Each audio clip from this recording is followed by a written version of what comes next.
ਵਾਹਿਗੁਰੂ ਜੀ ਕਾ ਖਾਲਸਾ ਵਾਹਿਗੁਰੂ ਜੀ ਕੀ ਫਤਿਹ।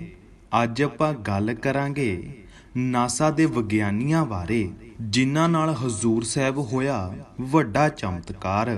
ਆਓ ਲੈ ਚੱਲਦੇ ਹਾਂ ਤੁਹਾਨੂੰ ਇਸ ਵੀਡੀਓ ਵੱਲ। ਆਪਾਂ ਅਕਸਰ ਆਪਣੇ ਆਲੇ ਦੁਆਲੇ ਅਣਹੋਣੀਆਂ ਘਟਨਾਵਾਂ ਬਾਰੇ ਸੁਣਦੇ ਹੀ ਰਹਿੰਦੇ ਹਾਂ ਜਿਨ੍ਹਾਂ ਤੇ ਯਕੀਨ ਕਰਨਾ ਮੁਸ਼ਕਲ ਜਿਹਾ ਲੱਗਦਾ ਹੈ। ਜੇਕਰ ਉਹਨਾਂ ਚਮਤਕਾਰਾਂ ਦੇ ਉੱਤੇ ਖੁਦ ਵਿਗਿਆਨ ਹੀ ਮੋਹਰ ਲਗਾ ਦੇਵੇ ਤਾਂ ਆਪਾਂ ਉਸ ਨੂੰ ਅੱਖਾਂ ਬੰਦ ਕਰਕੇ ਮੰਨ ਲਵਾਂਗੇ। ਤੇ ਅਜਿਹਾ ਹੀ ਇੱਕ ਚਮਤਕਾਰ ਹਜ਼ੂਰ ਸਾਹਿਬ ਦੇ ਵਿੱਚ ਹੋਇਆ ਜਿਸ ਨੇ ਨਾਸਾ ਦੇ ਵਿਗਿਆਨੀਆਂ ਨੂੰ ਵੀ ਜੈਕਾਰੇ ਲਾਉਣ ਦੇ ਲਈ ਮਜਬੂਰ ਕਰ ਦਿੱਤਾ। ਆਪਾਂ ਅਕਸਰ ਹੀ ਹਜ਼ੂਰ ਸਾਹਿਬ ਦੇ ਬਾਰੇ ਅਨੇਕਾਂ ਹੀ ਚਮਤਕਾਰ ਸੁਣੇ ਹੋਣਗੇ ਜਿੱਥੇ ਬਹੁਤੀ ਵਾਰ ਗੁਰੂ ਦੇ ਦਰਸ਼ਨ ਦੇਣ ਦੀ ਗੱਲਾਂ ਸਾਹਮਣੇ ਆਉਂਦੀਆਂ ਨੇ। ਸੱਚਖੰਡ ਸਾਹਿਬ ਦੇ ਨਾਲ ਜੁੜੇ ਅਨੇਕਾਂ ਹੀ ਕਿਸੇ ਸਮੇਂ-ਸਮੇਂ ਤੇ ਆਉਂਦੇ ਹੀ ਰਹਿੰਦੇ ਨੇ ਕਿ ਗੁਰੂ ਸਾਹਿਬ ਦੇ ਲਈ ਰੱਖੀ ਗਈ ਦਾਤਣ ਅਤੇ ਪਾਣੀ ਸਵੇਰੇ ਦੇਖਣ ਤੇ ਵਰਤੇ ਹੋਏ ਮਿਲਦੇ ਨੇ ਤੇ ਕਦੇ ਲੰਗਰ ਸਾਹਿਬ ਦੇ ਵਿੱਚ ਅਜਿਹੇ ਟਰੱਕ ਅਨਾਜ ਦੇ ਭਰੇ ਮਿਲ ਜਾਂਦੇ ਨੇ ਜਿਨ੍ਹਾਂ ਟਰੱਕਾਂ ਨੂੰ ਕਿਸੇ ਵੀ ਕੰਪਨੀ ਨੇ ਕਦੇ ਤਿਆਰ ਤੱਕ ਨਹੀਂ ਕੀਤਾ ਹੁੰਦਾ। ਇਸ ਤਰ੍ਹਾਂ ਨਾਸਾ ਦੇ ਵਿੱਚ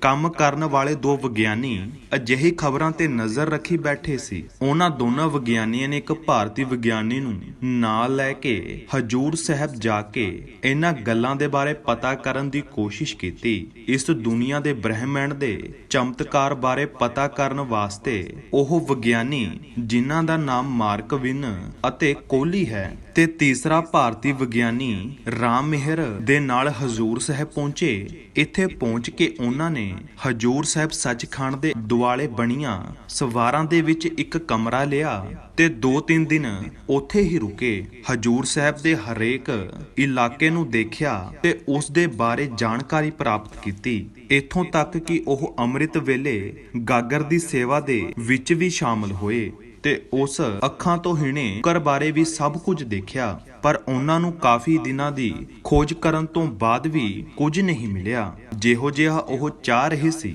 ਉਦਾਂ ਦਾ ਉਹਨਾਂ ਦੇ ਸਾਹਮਣੇ ਕੁਝ ਵੀ ਨਹੀਂ ਆਇਆ। ਸੋ ਉਹਨਾਂ ਵਿਗਿਆਨੀਆਂ ਨੇ 2 ਦਿਨ ਬਾਅਦ ਹਜ਼ੂਰ ਸਾਹਿਬ ਤੋਂ ਵਾਪਸ ਚਲੇ ਜਾਣਾ ਸੀ। ਸੋ ਇੱਕ ਦਿਨ ਘੁੰਮਦੇ ਘਮਾਉਂਦੇ ਉਹਨਾਂ ਵਿਗਿਆਨੀਆਂ ਦੇ ਵਿੱਚੋਂ ਇੱਕ ਵਿਗਿਆਨੀ ਜਿਸ ਦਾ ਨਾਮ ਮਾਰਕ ਵਿਨ ਸੀ ਅਚਾਨਕ ਕਿਤੇ ਗਾਇਬ ਹੋ ਗਿਆ। ਕੁਝ ਸਮਾਂ ਉਸ ਦੇ ਸਾਥੀਆਂ ਨੂੰ ਨੋਰਮਲ ਜਿਹਾ ਲੱਗਿਆ ਕਿ ਕਿਤੇ ਬਾਜ਼ਾਰ ਚਲਿਆ ਗਿਆ ਹੋਵੇਗਾ। ਪਰ ਕਾਫੀ ਸਮੇਂ ਹੋਣ ਤੋਂ ਬਾਅਦ ਵੀ ਜਦੋਂ ਉਹ ਵਾਪਸ ਨਾ ਆਇਆ ਤੇ ਨਾ ਹੀ ਉਸ ਦਾ ਕੋਈ ਫੋਨ ਲੱਗਿਆ ਤਾਂ ਉਸ ਦੇ ਸਾਥੀਆਂ ਨੂੰ ਪਰੇਸ਼ਾਨੀ ਹੋਣ ਲੱਗੀ। ਹੁਣ ਮਾਰਕ ਨੂੰ ਗਾਇਬ ਹੋਏ 12 ਘੰਟਿਆਂ ਤੋਂ ਉੱਤੇ ਦਾ ਸਮਾਂ ਹੋ ਚੁੱਕਿਆ ਸੀ ਤੇ ਉਸ ਤੋਂ ਬਾਅਦ ਦੇ ਵਿੱਚ ਉਹਨਾਂ ਨੇ ਗੁਰਦੁਆਰਾ ਕਮੇਟੀ ਨੂੰ ਇਨਫੋਰਮ ਕੀਤਾ ਕਿ ਸਾਡਾ ਇੱਕ ਸਾਥੀ ਗਾਇਬ ਹੋ ਚੁੱਕਿਆ ਹੈ ਤੇ ਜਿਸ ਤੋਂ ਬਾਅਦ ਉਸ ਦੀ ਭਾਲ ਸ਼ੁਰੂ ਕੀਤੀ ਗਈ। ਪਰ ਉਹ ਪੂਰੀ ਰਾਤ ਮਾਰਕ ਵਿਨ ਕਿਤੇ ਵੀ ਨਹੀਂ ਮਿਲਿਆ ਤੇ ਇਸੇ ਤਰ੍ਹਾਂ ਹੀ ਅਗਲੇ ਦਿਨ ਉਹ ਪੁਲਿਸ ਨੂੰ ਵੀ ਇਨਫੋਰਮ ਕੀਤਾ ਜਾਂਦਾ ਹੈ ਤੇ ਅਗਲੇ ਦਿਨ ਵੀ ਮਾਰਕ ਨੂੰ ਖੋਜਿਆ ਗਿਆ। ਪਰ 2 ਦਿਨਾਂ ਤੱਕ ਮਾਰਕ ਕਿਤੇ ਵੀ ਨਹੀਂ ਮਿਲਿਆ ਤੇ ਤੀਸਰੇ ਦਿਨ ਸਵੇਰੇ ਕਿਸੇ ਨੇ ਖਬਰ ਦਿੱਤੀ ਕਿ ਮਾਰਕ ਲੰਗਰ ਸਾਹਿਬ ਤੋਂ ਅੱਗੇ ਨਦੀ ਦੇ ਨਾਲ ਲੱਗਦੇ ਜੰਗਲਾਂ ਦੇ ਵਿੱਚ ਬੈਠਿਆ ਹੋਇਆ ਹੈ। ਜਦੋਂ ਉਹ ਜੰਗਲ ਵਾਲੀ ਜਗ੍ਹਾ ਤੇ ਪਹੁੰਚੇ ਤੇ ਜਾ ਕੇ ਦੇਖਿਆ ਮਾਰਕ ਉੱਥੇ ਚੌਂਕੜੀ ਮਾਰ ਕੇ ਅੱਖਾਂ ਬੰਦ ਕਰਕੇ ਆਰਾਮ ਦੇ ਨਾਲ ਬੈਠਿਆ ਹੋਇਆ ਸੀ। ਜਦੋਂ ਕੋਹਲੀ ਨੇ ਉਸ ਨੂੰ ਜਾ ਕੇ ਹਿਲਾਇਆ ਤਾਂ ਉਹ ਇੱਕਦਮ ਡਰ ਕੇ ਉੱਠਿਆ ਤੇ ਉਸ ਦਾ ਸਾਥੀ ਕੋਹਲੀ ਉਸ ਨੂੰ ਗੁੱਸੇ ਦੇ ਵਿੱਚ ਕਹਿਣ ਲੱਗਿਆ ਕਿ ਤੂੰ ਬਿਨਾਂ ਦੱਸੇ ਕਿੱਥੇ ਚਲਾ ਗਿਆ ਸੀ। ਆਪਾਂ ਸਾਰੇ ਪਰੇਸ਼ਾਨ ਹੋ ਰਹੇ ਸੀ ਪਰ ਮਾਰਕ ਨੇ ਇਸ ਤਰ੍ਹਾਂ ਬਿਹੇਵ ਕੀਤਾ ਕਿ ਜਿਵੇਂ ਕੁਝ ਹੋਇਆ ਹੀ ਨਾ ਹੋਵੇ। ਮਾਰਕ ਵਿਨ ਨੇ ਕਿਹਾ ਕਿ ਮੈਂ ਗਿਆ ਕਿੱਥੇ ਸੀ? ਹੁਣ ਅੱਧੇ ਘੰਟਾ ਪਹਿਲਾਂ ਤਾਂ ਮੈਂ ਤੁਹਾਡੇ ਕੋਲੋਂ ਹੋ ਕੇ ਗਿਆ ਹਾਂ।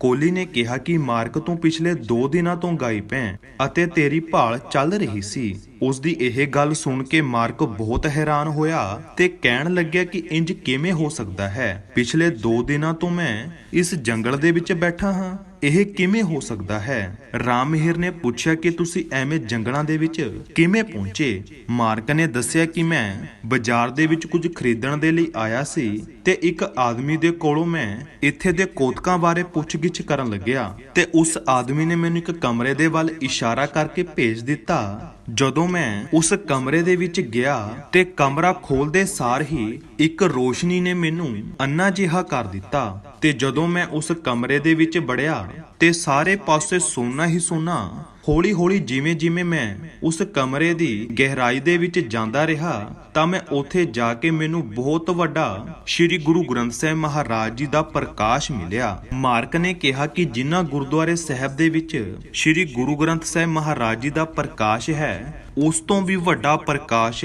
ਉੱਥੇ ਕੀਤਾ ਗਿਆ ਸੀ ਤੇ ਬਹੁਤ ਸਾਰੇ ਲੋਕ ਅੱਖਾਂ ਬੰਦ ਕਰੀ ਉਸ ਦੇ ਸਾਹਮਣੇ ਬੈਠੇ ਹੋਏ ਸੀ। ਅਜਿਹਾ ਕੁਝ ਦੇਖ ਕੇ ਮੈਂ ਬਹੁਤ ਹੈਰਾਨ ਹੋ ਗਿਆ। ਬਾਅਦ ਦੇ ਵਿੱਚ ਉੱਥੇ ਮੇਰੇ ਦਿਲ ਨੂੰ ਸਕੂਨ ਦੇਣ ਵਾਲੀ ਇੱਕ ਧੁਨ ਸੁਣਾਈ ਦਿੱਤੀ। ਉਹ ਧੁਨ ਇੰਨੀ ਮਨ ਨੂੰ ਸਕੂਨ ਦੇਣ ਵਾਲੀ ਸੀ ਕਿ ਮੈਂ ਉੱਥੇ ਹੀ ਜਗ੍ਹਾ ਦੇਖ ਕੇ ਬੈਠ ਗਿਆ ਤੇ ਉਸ ਧੁਨ ਦੇ ਵਿੱਚ ਲੀਨ ਹੋ ਗਿਆ। ਮੈਂ ਉਸ ਧੁਨ ਦੇ ਵਿੱਚ ਲੀਨ ਹੋਇਆ ਹੀ ਸੀ ਕਿ ਤੁਸੀਂ ਮੈਨੂੰ ਉੱਥੇ ਆ ਕੇ ਉਠਾ ਦਿੱਤਾ। ਮਾਰਕ ਦੀਆਂ ਗੱਲਾਂ ਉੱਥੇ ਖੜੇ ਹਰ ਇੱਕ ਵਿਅਕਤੀ ਨੂੰ ਹੈਰਾਨ ਕਰ ਰਹੀਆਂ ਸੀ। ਰਾਮ ਮਿਹਰ ਕਹਿਣ ਲੱਗਿਆ ਕਿ ਤੂੰ ਪੱਕਾ ਇੱਥੇ ਬੇਹੋਸ਼ ਹੋ ਕੇ ਡਿੱਗ ਗਿਆ ਸੀ ਕਿ ਜਿਸ ਤੋਂ ਬਾਅਦ ਤੈਨੂੰ ਅਜਿਹਾ ਸੁਪਨਾ ਆਇਆ ਹੋਵੇਗਾ। ਮਾਰਕ ਨੇ ਝੱਟ ਹੀ ਕਿਹਾ ਕਿ ਰਾਮ ਮਿਹਰ, ਤੇਰੀ ਮਾਂ ਵੀ ਉੱਥੇ ਗੁਰੂ ਗ੍ਰੰਥ ਸਾਹਿਬ ਮਹਾਰਾਜ ਜੀ ਦੇ ਅੱਗੇ ਬੈਠੀ ਹੋਈ ਸੀ। ਮਿਹਰ ਨੇ ਕਿਹਾ ਕਿ ਮੇਰੀ ਮਾਂ ਤਾਂ ਕੋਈ ਵੀ ਸਿੱਖੀ ਧਰਮ ਨਾਲ ਸੰਬੰਧ ਨਹੀਂ ਰੱਖਦੀ, ਨਾਲੇ ਉਹ ਤਾਂ ਇਸ ਸਮੇਂ ਅਮਰੀਕਾ ਦੇ ਵਿੱਚ ਹੈ। ਗੱਲ ਖਤਮ ਕਰਕੇ ਉਹ ਵਾਪਿਸ ਆਪਣੇ ਕਮਰੇ ਦੇ ਵਿੱਚ ਆ ਗਏ। 2 ਘੰਟਿਆਂ ਬਾਅਦ ਰਾਮ ਮਿਹਰ ਨੂੰ ਫੋਨ ਆਇਆ। ਉਸ ਨੂੰ ਖਬਰ ਮਿਲੀ ਕਿ ਪਿਛਲੇ ਹੀ ਰਾਤ ਉਸ ਦੀ ਮਾਂ ਦਾ ਦੇਹਾਂਤ ਹੋ ਗਿਆ ਤੇ ਇਸ ਖਬਰ ਨੇ ਤਿੰਨੇ ਵਿਗਿਆਨੀਆਂ ਨੂੰ ਹੈਰਾਨ ਕਰਕੇ ਰੱਖ ਦਿੱਤਾ।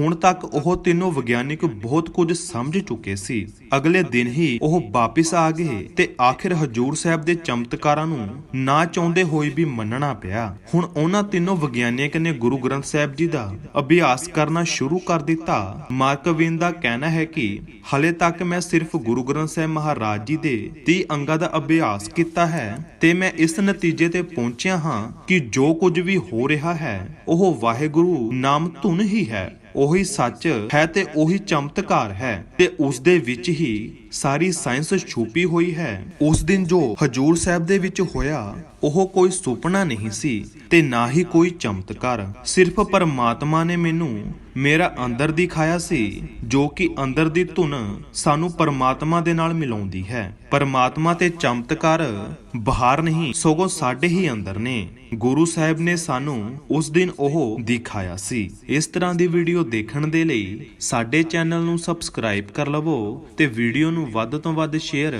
ਜ਼ਰੂਰ ਕਰਿਓ। ਨਵੀਂ ਵੀਡੀਓ ਲੈ ਕੇ ਜਲਦ ਹੀ ਆਵਾਂਗੇ। ਉਦੋਂ ਤੱਕ ਦੇ ਲਈ ਵਾਹਿਗੁਰੂ ਜੀ ਕਾ ਖਾਲਸਾ, ਵਾਹਿਗੁਰੂ ਜੀ ਕੀ ਫਤਿਹ।